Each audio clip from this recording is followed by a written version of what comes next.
My sunflower, this is episode 4 of your brush up in 9 days series, जहाँ पे आज हम लोग बात करने वाले हैं आपके Deccan school of miniature painting के बारे में। इससे पहले का जो चैप्टर था मुगल स्कूल, उसमें जितना ही पढ़ना था इसमें उतना ही कम पढ़ना है। इसमें मेजरली फोकस करना है आपको सिर्फ और सिर्फ इसकी पेंटिंग्स पे। इसके अलावा जो पॉइंट्स होंगे कुछ 7-8 पॉइंट्स है जो कि मैं आपको लाइक वीडियो के एंड में लगा दूंगी, डोंट वरी अबाउट दैट। बाकी मेजर से मेजर फोकस होगा आपका इन दोनों पेंटिंग को समझने में। अब इसके पीछे का रीज़न यही है कि दोनों ही पेंटिंग्स जो इससे पहले की मेजर पेंटिंग्स हमने पढ़ी हैं कहीं ना कहीं किसी के साथ वो रिजेंबल करती है। ठीक है, चांद बीबी प्लेइंग पोलो जो है ये रिजेंबल करती है आपके चौगान प्लेयर के साथ जो राजस्थानी स्कूल में है।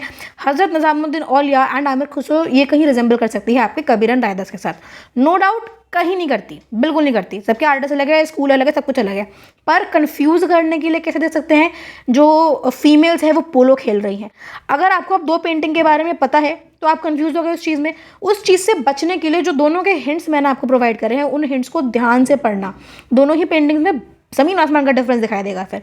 ठीक है, ओके इसको सबसे डिफरेंस करने का सबसे बेटर तरीका यही है कि भाई चांद बीबी प्लेइंग पोलो है, उसमें लाइक आपके जितने भी फीमेल्स हैं वो टोटल 4 फीमेल्स हैं जो खेल रही हैं एंड नीचे एक जो बीच में अनदर फीमेल फिगर है जो कि डायरेक्ट कर रही है। वही अगर हम लोग चौगान प्लेयर की बात करें तो उसका सीन बिल्कुल अलग है। वहाँ पे 6 फीमेल्स हैं जो कि 6 की 6 हॉर्सेस पे बैठी हुई हैं।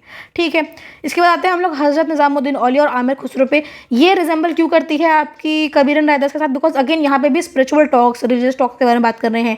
2 सेंट्स हैं, ऐसी चीज़ें हो सकती हैं। वैसे तो ये आपके मास्टर और डिसाइपल हैं, वहाँ पे वो लोग सेंट्स हैं, पर अगर आप कंफ्यूज होने होगा उस टाइम पे तो आप हो सकते हो कंफ्यूज। तो यहाँ पे भी आपको इस चीज़ का ध्यान रखना है कि आपको जो हिंट्स प्रोवाइडेड है, यहाँ पे जो टीचर है, डिसाइपल है, अगर टीचर डिसाइपल के बारे में बात हो रही है एंड वहाँ पे रिलीजियस सब्जेक्ट है तो आप फोकस करने वाले हो इस पे, हजरत निजामुद्दीन औलिया एंड आमिर खुसरो पे। वहीं अगर आपकी बात हो रही है सेंट्स के बारे में तो आप फोकस करने वाले हो कबीरन रायदास पे। तो इस चीज़ को ध्यान रखना है।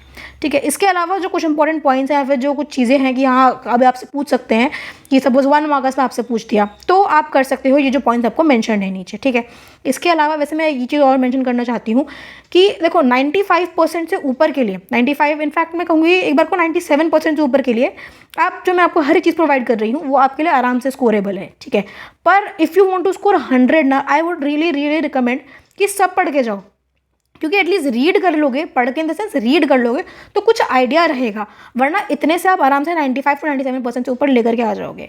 बिकॉज होता है ना, अब टॉपर है, अब कोई टॉपर है तो टॉपर ने क्यों टॉप किया है? क्योंकि उसने सब एक बार नज़र मारी है। तो नज़र मार के जाओ, उससे कुछ नुकसान नहीं होगा, कुछ प्रॉब्लम नहीं आएगी आपको। ठीक है, एंड बहुत ईजी पेपर आएगा, सो चिल, रिलैक्स। ठीक है, and stay tune for episode number 5 that is national flag of India.